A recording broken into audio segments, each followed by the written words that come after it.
Ages before the sinking of Atlantis, thousands of years before the Christian era, Egypt was a land of great truths.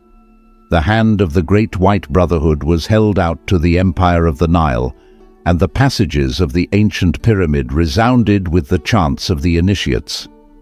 It was then that the Pharaoh, now called half-human and half-divine, reigned in ancient Egypt.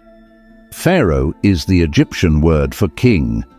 Many of the later pharaohs were degenerate and of little account. It is only early pharaohs we now list among the priest kings. Try to picture for a moment the great hall of Luxorit's inscriptive columns holding up domes of solid granite, each column carved with the histories of the gods. There at the upper end of the chamber sat the Pharaoh of the Nile in his robes of state. Around him were his counselors, chief among them, the priest of the temple.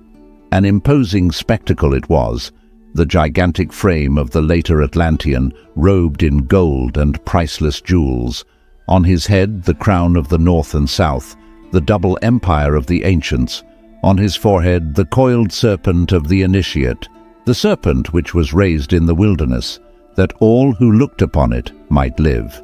This uraeus represented the sleeping serpent power in man which, coiled head downward around the tree of life, drove him from the garden of the Lord, but which, raised upon the cross, became the symbol of the Christ.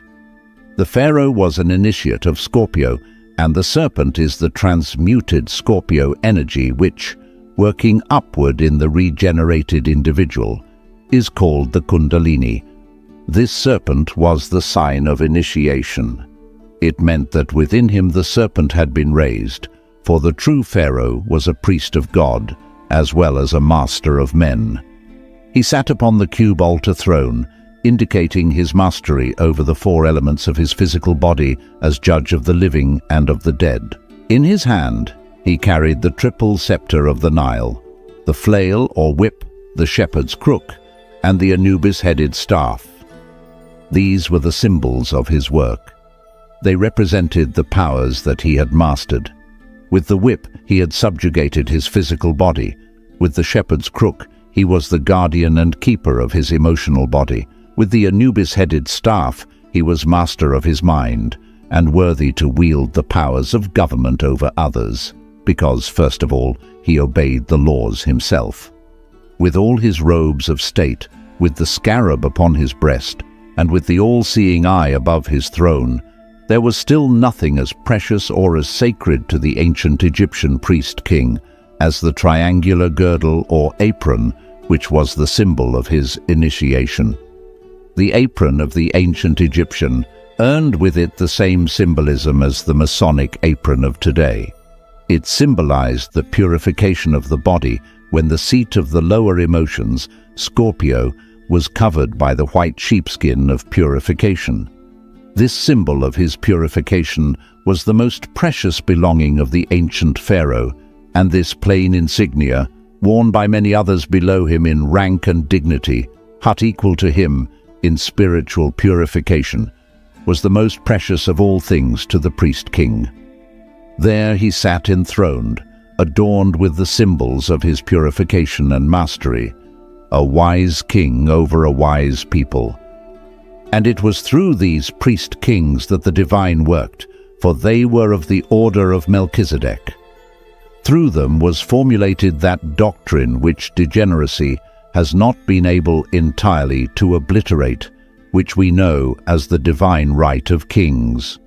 Divine because through spirituality and growth, God was able to manifest through them. They were conscious instruments in the hands of a ready ruler, willing and proud to do the work of those with whom, through knowledge and truth, they had attuned themselves. But the time came, as in all nations, when selfishness and egotism entered the hearts of kings and people alike, and slowly the hand of the Great White Brotherhood that had fed ancient Egypt was withdrawn, and the powers of darkness transformed the land of glory into one of ruins, and the names of mighty kings were buried beneath the oblivion of degeneracy. Mighty cataclysms shook the world, and out of the land of darkness, the Great White Brotherhood led the faithful few into the promised land. Egypt, the land of glory, disintegrated into dust. The great temples of the Pharaohs are ruins, and the temples of Isis are but broken heaps of sandstone. But what of the priest kings who labored there in the days of its glory? They are still with us, for those who were leaders before are leaders now, if they have continued to walk the path. Although his scepter is gone, and his priestly vestments molded away, the priest king still walks the earth with the dignity and the power and the childlike simplicity that made him great before. He no longer wears the robes of his order, yet although he bears no credentials, he is as much a priest king now as then, for he still bears the true insignia of his rank. The coiled serpent has given place to knowledge and love. The hand that bestowed the riches of the past does little acts of kindness now. Although he no longer carries the scepters of self-mastery, still he manifests that mastery in his daily life. Although the altar fires within the temple at Karnak have long been dead, the true fire within himself still burns, and before it, he still bows as he bowed in the days of Egypt's glory.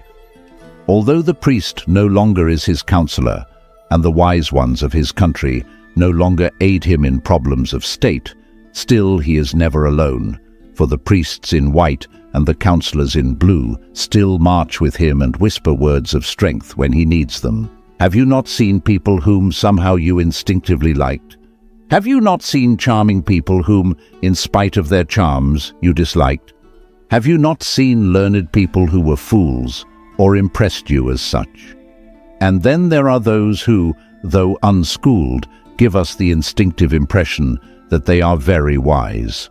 They have the insignia of rank, truth, and love, which the loss of title or position cannot destroy. Kings with or without crowns, they were, and they still are kings, and will be to the end of time. They still manifest their rank, not by their superiority and their high-headedness, but by the soul qualities which they radiate from themselves. The purity of life and motive still radiates from those of old, who wore the apron of the initiate, for while that triangular apron with the serpent drawn upon it has long since rotted away, the spiritual counterpart of that symbol is still seen in the radiance of their daily lives, thus proving beyond all dispute that as they were priest-kings then, so are they today. In every walk of life we find them in the high places and in the low, but wherever found, they are still the mouthpieces of the gods, and through them comes the promise to all who strive. Kings they are, not of earth, but of heaven. And in the life of our own Master Jesus, we find one who joined himself to those who served, and who was a true king, even when his only crown was a wreath of thorns. Still in the invisible ether about the pyramid of Gizeh, the initiations continue. Still the initiate receives the insignia of his rank. Before that fire within himself, he makes his vows, and upon the burning altar of his own higher being, he lays his crown and his scepter, his robes and his jewels, his hates and his fears, and sanctifies his life as a priest-king, and swears to serve none but his own higher self, the God within.